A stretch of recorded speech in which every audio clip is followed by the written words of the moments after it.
Confused, the man wondered who else could have entered his house. It seemed almost impossible. A part of him thought that maybe, just maybe, being in this new world could be a wonderful opportunity. But first, he needed to adapt, understand this world and its rules, and above all, he'd need to learn new skills to survive. Determined, he checked his belongings. To his relief, everything was where it should be: food, clothes, and most importantly, his beloved bed, the one he hadn't left for the past 10 years. As he sank into the comfort of his bed, his thoughts drifted.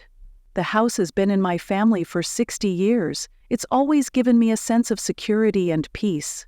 After a brief nap, the man was abruptly awakened by the screams of little girls. He thought only a few moments had passed, but once again chaos was unfolding. The princess was screaming in disbelief. "I can't believe we've been teleported straight into a dragon's nest."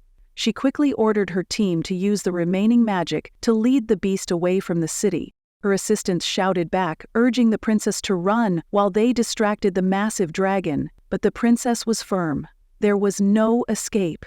"We can't run. The house of that strange man is ahead, and the dragon is behind us. As a member of the royal family, I can't abandon my people. I must lead them into battle, not flee like a coward." "Believe me, I won't." The sorceresses screamed that the dragon's fire was too powerful, and their barrier wouldn't hold for long. The man, still exhausted and desperately hoping to sleep, couldn't ignore the noise. His headache intensified. The sorceresses begged the princess to flee and save herself, but she refused to abandon them.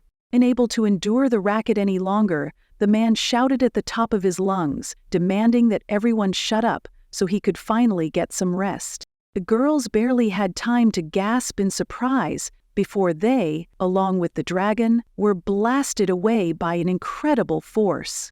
Groaning and disoriented after hitting the ground, the girls lay there stunned. The man blinked, thinking, "Maybe I shouted too loudly and created a small tornado." He asked the girls, "Are you okay?" The sorceresses only groaned in response, still trembling and leaving puddles beneath them. They were in awe of his strength, struggling to steady themselves. "Annoyed," the man grumbled. "You're ruining my lawn. Did my voice make you all wet yourselves?" The princess, still shaken, answered, "Since you've defeated the dragon, you can choose what to do with us. Just, please, leave my people alive. If needed, I'm ready to give up anything." The man, still irritated, replied, "I don't understand what you're saying. I don't need anyone's life. Just take the dragon away from my territory. It doesn't belong here." The princess raised an eyebrow. "Your request is strange. Do you realize that just one dragon scale is worth a fortune? Its heart is even more valuable than any precious stone due to its magical properties." The princess asked why the man was giving them such a valuable trophy. He shrugged, saying he didn't need the dragon carcass and that they could do whatever they wanted with it.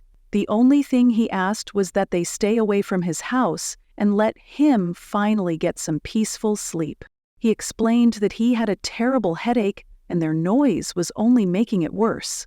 The princess, understanding, agreed to his terms. She told her companions that the only magic they had left was to make the dragon soar as a parting gesture. Behind them, the princess shouted, "I'm Danya Prussia. I promise I'll repay this debt when we meet again." With that, she and her companions vanished, leaving the man in peace. He sighed with relief, glad to finally be alone. "Now I can get some real sleep," he thought.